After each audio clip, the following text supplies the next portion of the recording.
does the news shape the way we see the world? Here's the world based on the way it looks, based on landmass. And here's how news shapes what Americans see. This map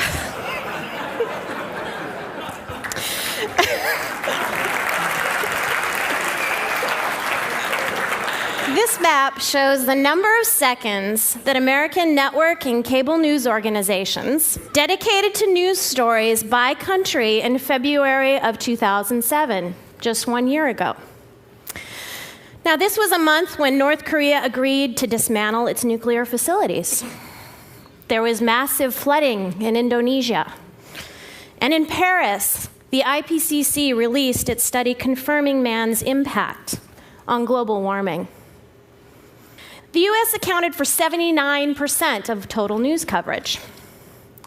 And when we take out the US and look at the remaining 21%, we see a lot of Iraq, that's that big green thing there, and little else. The combined coverage of Russia, China, and India, for example, reached just 1%. When we analyzed all the news stories and removed just one story, here's how the world looked. What was that story?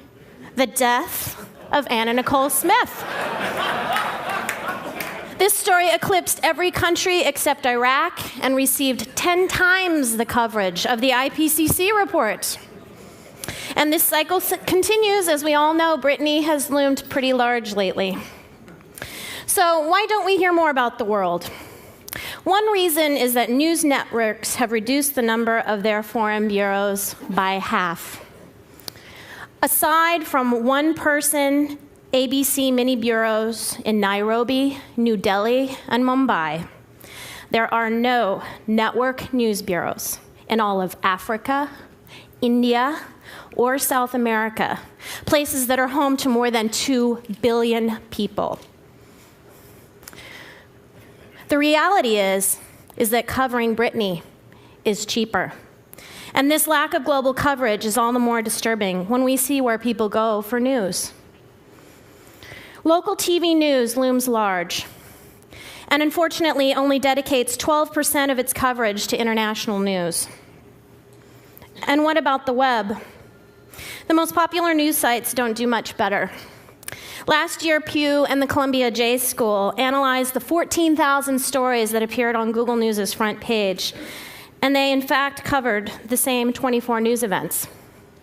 Similarly, a study in e-content showed that much of global news from US news creators is recycled stories from the AP wire services and Reuters, and don't put things into a context that people can understand their connection to it.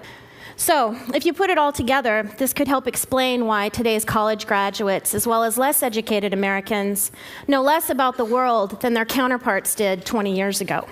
And if you think that it's simply because we are not interested, you would be wrong.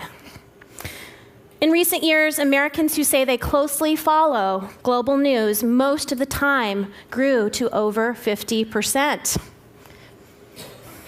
The real question is this distorted worldview what we want for Americans in our increasingly interconnected world? I know we can do better, and can we afford not to? Thank you.